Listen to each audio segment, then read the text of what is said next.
وماله يا حبيبتي اما تتضربي؟ اتضربي عادي على فكرة، مش مهم.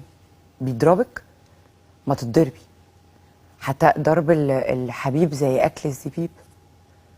وبعدين ده حبيبك او ده جوزك او خطيبك، فيها ايه يعني المشكلة لما يضربك؟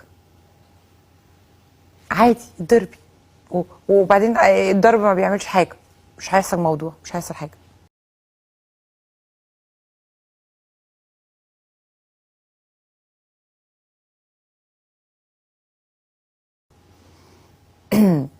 ولو اتخنتي اكيد العيب فيكي على فكرة. يعني اكيد انت فيكي حاجة غلط، فيكي حاجة عيب. وبعدين بس حتى الكلام مش قادر يطلع. وبعدين ما هو بيرجع لك في اخر الليل على فكرة. وبعدين مش بيصرف عليكي وعلى عيالك وانيكوا. يعني خلاص بقى يعني عيب ما تشتكيش. وبعدين فوتي وهو نزوة. وبيجي مش بيجي في اخر الليل بيجي يبات في حضنك وكده والعيال وعيب. ها؟ وبعدين حتى لو قال كلمتين كده في وقت عصبية يا شيخ، يعني حتى لو يعني لطش كده بكلمتين، شتمك ولا قال حاجة لفظ مش خارج، ولا عليكي ولا على أهلك، ولا إيه يعني المشكلة يعني؟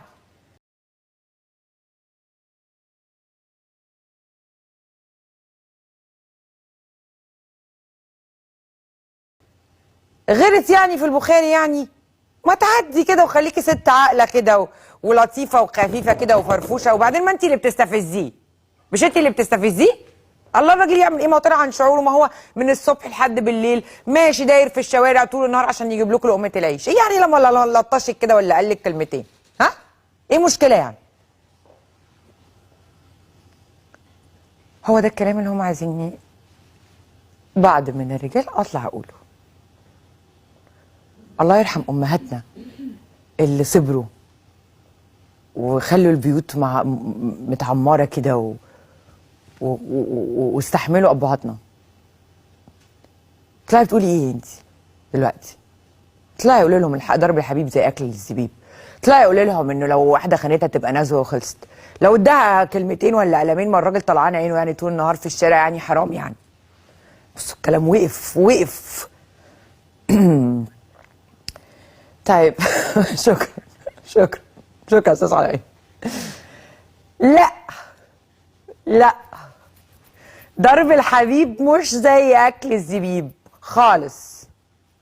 والله يرحم امهاتنا الستات الافاضل اللي كانوا محافظين على الحب والخطوبه والعيش وعيش وملح، عشان كان ابهاتنا كانوا تقال كده وناس محترمه وعندهم اصول ومتعلمين وعارفين انه لو جيت هضربها بالسواك. ها؟ لا، كانوا بينزلوا ويشتغلوا شغلانه واتنين وتلاته، وما كانوش بيطلبوا من مراتاتهم ان هي تنزل تساعدهم في البيت او ياخدوا فلوسهم او يقول لها مرتبك ليا. وما كانوش بيهينوهم لا بينهم وما بين بعض ولا قدام الناس. لما كانت بتحصل خناقه على ايام جدي وجدتي والناس الكبار الافاضل وامي وابويا، كانوا يخشوا اوضه ويقفلوا عليهم الباب ويقطعوا بعض جوه الاوضه. لكن انا ما اسمعش. وفي خلال الخناقه ما يقدرش يتطاول عليها وما يقدرش يمد ايده وما يقدرش يقول لها كلمه تهينه، لان هو عارف انها، ها ركزوا معايا في الكلمه دي، الست بتاعته.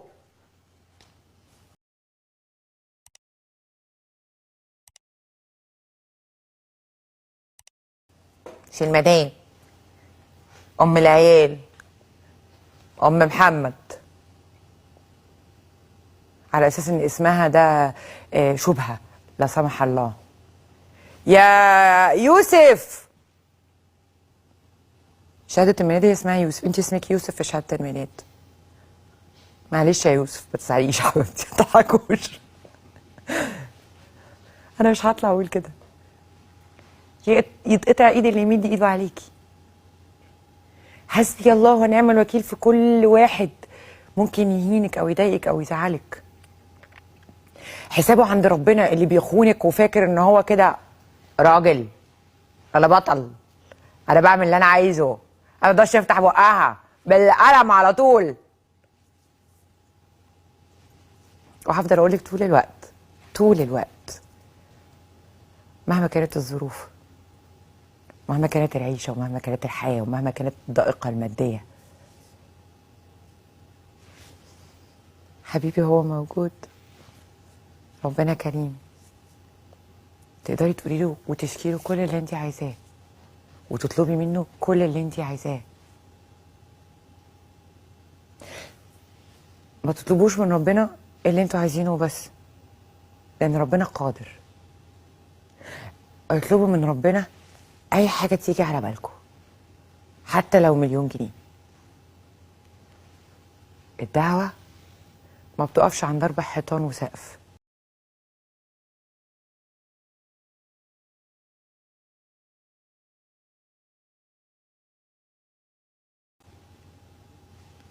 الدعوة بتسافر سماوات كتير الله أعلم بيها، وبتوصل وبيسمعها وبيستجيب بعد الإلحاح. يا رب خرجني من اللي أنا فيه، يا رب خرجني من اللي أنا فيه، يا رب ماليش غيرك، يا رب يا رب يا رب. كلمة يا رب الواقع بتاعها مش طبيعي، صدقوني. صلوا على النبي كتير. الصلاة على النبي بتفتح الأبواب المقفولة. واحنا مع بعض. أنا بحبكم.